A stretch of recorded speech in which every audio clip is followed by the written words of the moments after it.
polemik ijazahnya Pak Jokowi kan ini udah diverifikasi di KPU mestinya Mas Ilham. Dari mulai tingkat kota sampai ke KPU RI saat Pilpres. Ya, pertama saya ingin menjelaskan dulu tugas KPU dalam rangka melakukan verifikasi. KPU itu juga melakukan verifikasi tidak hanya ijazah, tetapi juga kesehatan dan banyak hal lain. Nah, kita melakukan POKJA, kelompok kerja yang melibatkan misalnya dokter kesehatan. Ketika itu kita melibatkan misalnya RSPAD dalam rangka memeriksa kesehatan dari calon presiden. Nah, kemudian juga dalam tim melakukan verifikasi kami buat POKJA. Kami buat POKJA dan kemudian nanti kita melakukan verifikasi berdasarkan fotokopi ijazah yang sudah dilegalisir oleh kampus tempat yang bersangkutan belajar misalnya saja. Nah, kita datang ke kampus tersebut dan kami hanya melakukan verifikasi yang menyatakan bahwa benar yang bersangkutan adalah pernah kuliah di kampus ini dan ijazah dikeluarkan oleh kampus tersebut. Oke, berdasarkan dari UGM itu berarti ya? Verifikasi tersebut. Nah, jadi KPU tidak dalam konteks menggunakan tugasnya seperti yang disampaikan oleh Mas Roy misalnya, melakukan forensik atau memastikan bahwa itu ijazahnya palsu atau tidak. Tidak. KPU hanya memastikan bahwa, UGM, kita mau tanya nih, gitu kan? Apakah kemudian Pak Jokowi pernah berkuliah sini dan ijazahnya dikeluarkan oleh Anda? Benar, sudah cukup. KPU menganggap bahwa itu adalah benar bahwa Pak Jokowi adalah lulusan atau kemudian lulus dari UGM berdasarkan fotokopi ijazah dilegalisir diserahkan kepada kami sesuai dengan persyaratan peraturan perundang-undangan. Nah, itu tugas KPU, tidak melakukan tugas-tugas forensik atau memeriksa, memakai kacamata dan sebagainya, tidak sama sekali. Ya, KPU tugasnya hanya yang diamankan oleh undang-undang. Seperti itu. Oke, dan itu sudah sesuai aturan undang-undang diverifikasi. Ya nggak apa-apa, jelaskan. Berdasarkan pernyataan dari UGM, Mas. Kita hargai kejujuran KPU. Ya, memang KPU kan tidak memeriksa forensik itu, jadi menyerahkan kepada UGM lagi. Jadi makanya nggak apa-apa kalau kita challenge UGM, nggak apa-apa, kita hormati KPU. KPU sudah menjalankan tugas dengan benar. Verifikasinya hanya cukup ke kampusnya.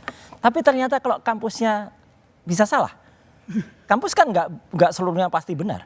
Bisa saja kampus salah. Kalau skripsinya kayak gitu, ya, apa mungkin kemudian keluar ijazahnya? Ini loh yang menjadi soal. Apa iya kampus bisa salah? Kita dengarkan dulu pernyataan dari UGM berikut. Oh iya, yang lengkap Mbak pernyataannya. Joko Widodo itu tercatat dari awal sampai akhir melakukan tridharma perguruan tinggi di Universitas Gadjah Mada. Itu sudah kami jelaskan dan Joko Widodo itu lulus pada November ya, 5 November 1985 sesuai dengan catatan di dokumen Fakultas Kehutanan. Nah, ini dipotong nih Mbak. Ya nggak mungkin 1 jam bukan, dong. Bukan nggak mungkin 1 jam. Gimana? Ada alam bawah sadar yang ditunjukkan oleh Allah Subhanahu Wa Taala ketika Prof Wening Udasworo ini ya mengucapkan Joko Widodo itu adalah mahasiswa Fakultas Kedokteran. Di Kehutanan. Prof Wening itu orang sastra. Jokowi disebut-sebut lulusan kehutanan. Kok bisa keluar dari mulutnya itu kedokteran? Itu hal yang sangat tidak mungkin kalau tidak secara bawah sadar itu sebenarnya ada sesuatu yang akhirnya keluar gitu loh. Jadi ini nggak boleh dibiarkan ya. Ada di rekaman jadi aslinya. ada kecurigaan dari sini Mas Yakub. Itu berdasarkan ilmu apa tuh Mas Roy? Dari ilmu orang lihat muka, lihat bukan saya. Itu dokter yang menganalisis, dokter yang mengerti kalau ada seseorang tuh bawah sadar. Jadi bukan saya yang menilai. Ada tuh alasannya apa? Mas Roy, saya izin nanya, mohon dijawab dengan jujur. Oh iya. Mas kan tadi bilang bahwa Mas itu sarjana UGM. Katakanlah ijazah Mas hilang. Ya. Walaupun punya Pak Jokowi ada, saya andaikan punya Mas Roy hilang. Kemudian butuh untuk apply kerja atau mau mendaftar ke KPU. Ya. Kemana Mas Roy pergi untuk meminta legalisir? Ke UGM. Dan ke UGM? Ya.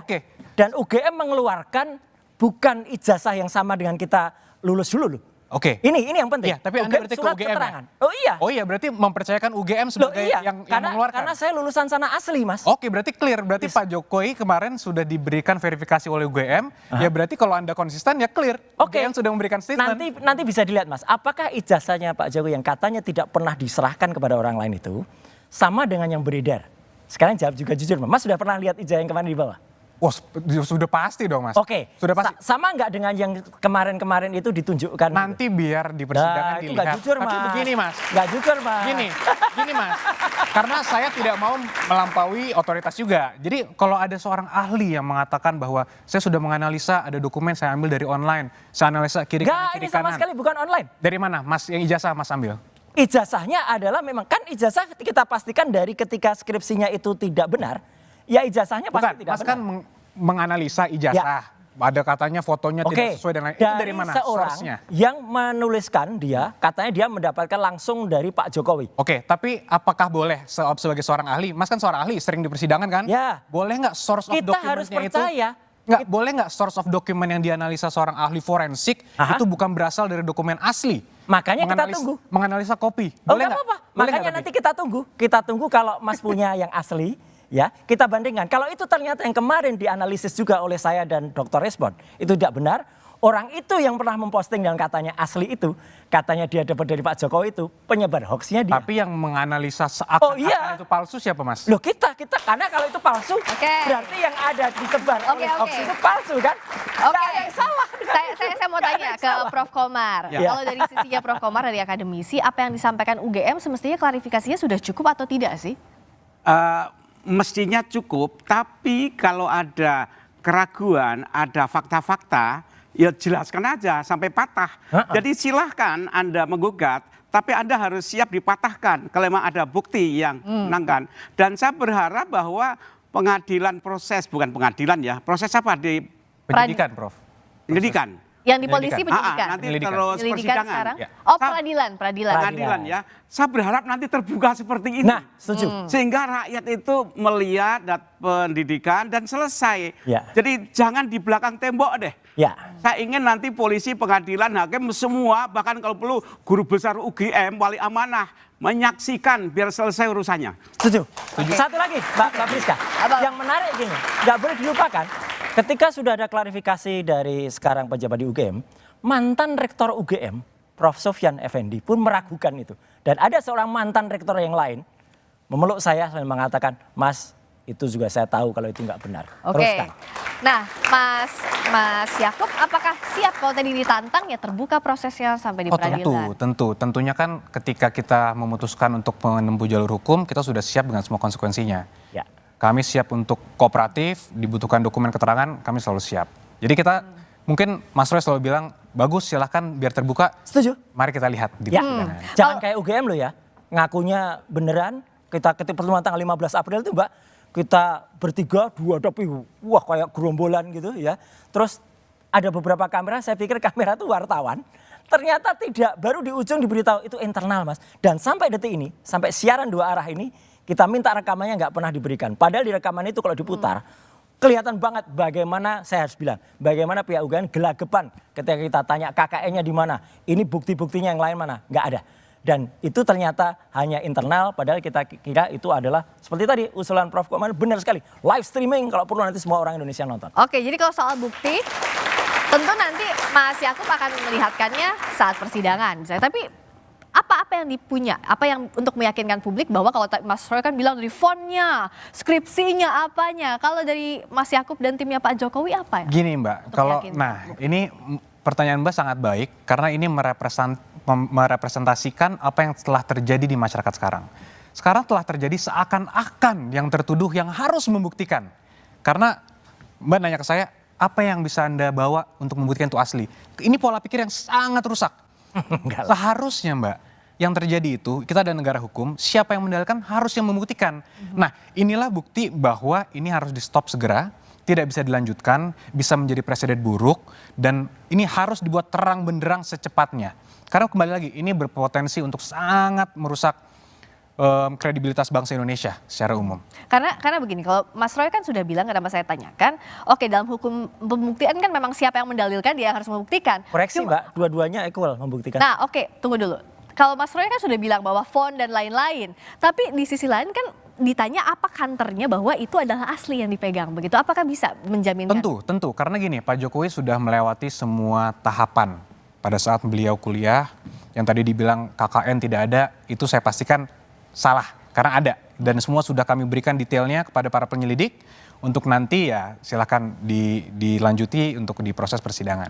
Jadi semua tahapan sudah dilalui, semua clear dan lain-lain, dan ini telah diverifikasi oleh lembaga pendidikannya. Jadi kalau bahasa sehariannya mau apa lagi?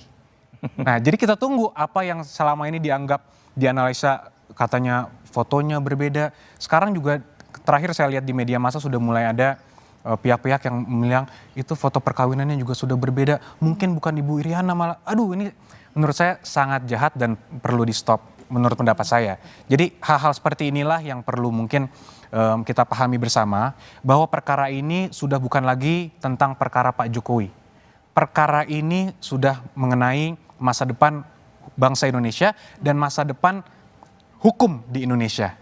Jadi kembali lagi, ini semua juga baik buat pembelajaran hukum juga buat semuanya, Mbak. Oke, itu tadi. Gimana Prof? Ya. Gimana Prof? Saya menggarisbawahi tadi ya. Gimana Prof? Yakub, Apa yang bahwa sekarang ini kadang-kadang medsos itu kita tidak bisa mengontrol, liar sekali. Sehingga di situ ada orang yang bonceng, yang mainkan, yang kalau tidak segera diakhiri, ini betul membuang energi kita. Jadi bola salju yang Ya, bergulir. sehingga pertanyaannya, ini sengaja orang menciptakan panggung atau panggung menciptakan aktor gitu. Nah, Jadi sekarang ini antara aktor dan panggung sudah sulit dibedakan karena ini jadi panggung dan aktor menyatu di situ. Mana aktor menciptakan panggung atau panggung menciptakan aktor? Kita jawab di dua arah sesaat lagi. Dan keluar.